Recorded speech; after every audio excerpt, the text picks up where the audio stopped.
Gak ada yang tahu mama pakai gigi palsu. Apaan sih, Ma? Nggak akan ada yang meninggal.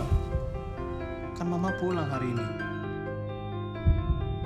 Mau didoakan dulu?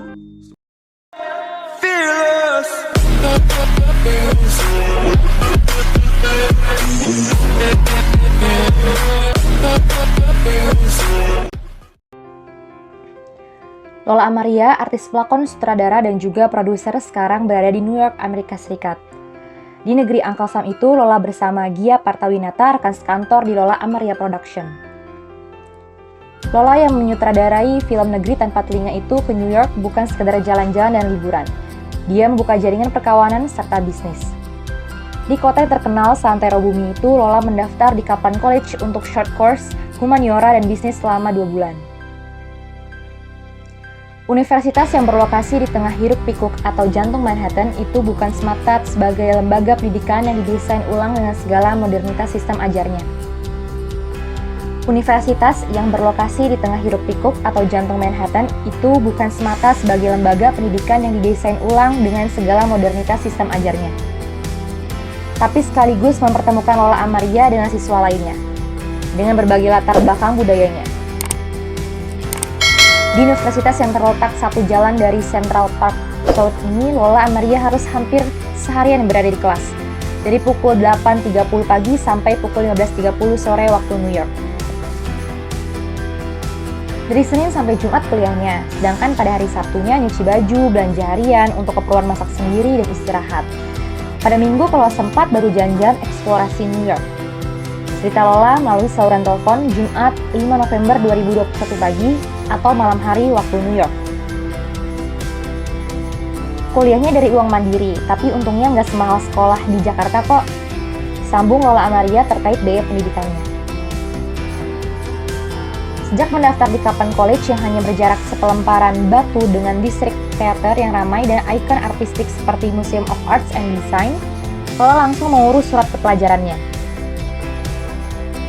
Kalau punya ID pelajar, naik angkot, masuk museum, sampai nonton bioskop bisa dapat diskon sampai 50%, gebantu banget, katanya lagi.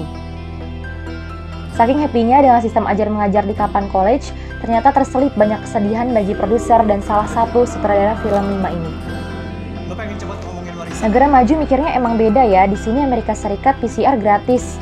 Di negaraku tercinta harganya dari 1,5 juta turun jadi 1 juta, jadi 800 ribu, turun lagi jadi 500 ribu, tapi tetap aja semurah-murahnya ratusan ribu, ungkap Lola. Bahkan dalam banyak kasus, Lola melanjutkan pemerintah Amerika Serikat bahkan memberikan kompensasi sejumlah dolar kepada warga negaranya yang mau melakukan vaksin gratis.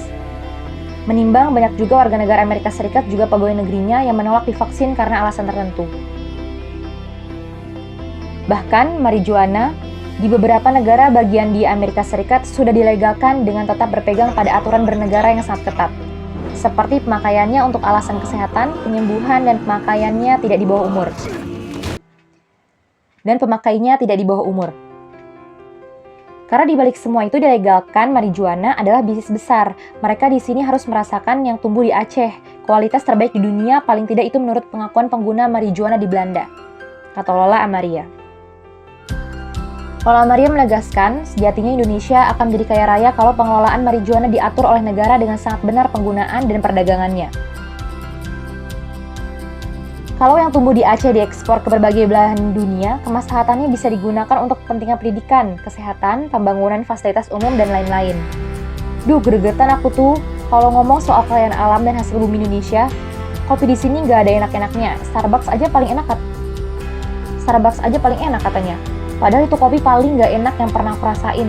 Jauh sama kopi Bajawa atau kopi Robusta Lampung. Lagi-lagi Starbucks itu soal bisnis dan gaya hidup belaka. Urai Lola gregetan. Singkatnya, banyak yang dipelajari Lola Amaria yang menurut rencana baru akhir bulan ini merampungkan jenjang pendidikannya. Sebelum kembali ke Jakarta dan berencana tahun depan akan kembali belajar di Amerika Serikat mengambil mata kuliah lainnya. Lola Amaria lahir 30 Juli 1977 adalah seorang model, pemeran, produser film, dan sutradara Indonesia. Ia memulai karirnya dari dunia modeling dengan menjadi finalis sekaligus meraih penghargaan juara busana nasional terbaik pada pemilihan wajah Femina tahun 1997. Karir Lola bermula saat dirinya menjuarai lomba model wajah Femina 1997. Berawal dari situlah anak ketiga dari 9 bersaudara ini kemudian memasuki ranah hiburan tanah air dengan membintangi iklan antara lain sampo Pantene. Karir sinetron Sunting Lola kemudian bermain dalam sinetron Penari, garapan sutradara Nan Triveni Adnan. Karir sinetron Sunting Lola kemudian bermain dalam sinetron Penari, garapan sutradara Karir sinetron Sunting Lola kemudian bermain dalam sinetron Penari, garapan sutradara Nan Trivena Agnas. Dalam sinetron tersebut Lola berperan sebagai Sila, seorang penari erotis. Sinetron tersebut membuka kesempatan pada Lola untuk membintangi sinetron berikutnya antara lain Arjuna Mencari Cinta, Tali Kasih, dan Merah Hitam Cinta. Tak hanya layar kaca, Lola pun mencoba dunia layar lebar. Debut layar lebarnya berjudul Tabir pada tahun 2000, kemudian menyusul film berlatar zaman penjajahan Jepang, Dokuritsu pada tahun 2000, Beh pada tahun 2001, dan Cabaukan tahun 2002 yang dibintangi bersama Ferry Salim. Gadis berdarah Palembang Sunda yang senang mencoba hal baru ini juga mencicipi menjadi produser untuk film novel. Gadis berdarah Palembang Sunda yang senang mencoba hal baru ini juga mencicipi menjadi produser untuk film novel tanpa huruf R, yang sekaligus dibintangi dan juga menyutradarai film Betina. Film Betina berhasil meraih penghargaan Netpark Award dalam Jogja Netpark Asian Film Festival pada tahun 2006. Betina juga menjadi salah satu film produksi Indonesia yang ditayangkan di luar negeri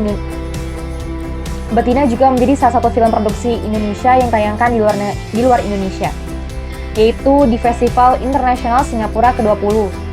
Selain Betina, film-film Indonesia yang diputar pada SIFF dalam Forum ASEAN Cinema adalah Opera Jawa, 3 Hari Untuk Selamanya, karya Riri Riza, dan film Koper karya Richard Oh. Awal tahun 2007, Lola bahkan pergi ke Taiwan untuk menyelesaikan syuting film produksi negeri tersebut, Return to Paradise. Dalam film garapan sutradara Lee Tisai alias Andi Lee itu, Lola menjadi salah seorang bintang utama. Dia berperan sebagai tenaga kerja wanita dengan profesi pembantu rumah tangga. Apa pantas untuk dihukum? 70 juta di 3 bank nasional.